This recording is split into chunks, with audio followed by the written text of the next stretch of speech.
Penal Code 405 defines the crime of participation in a riot or rioting. And under California law, a riot is defined as two or more people acting together to commit acts of violence, to threaten violence, or to cause a disturbance. Now here in California, we see protests and rallies take place all the time. The Occupy movement, May Day rallies, police abuse rallies. And the fact is that most of these are 100% perfectly legal because you have a constitutional right. We all are guaranteed a constitutional right to engage in free speech and to have freedom of assembly. And the police are very limited in their power to abridge that right. So it's really only a crime when that protest turns to violence and vandalism.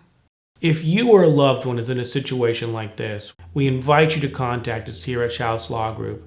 The sooner we get involved, the sooner we investigate, the more effective we can be.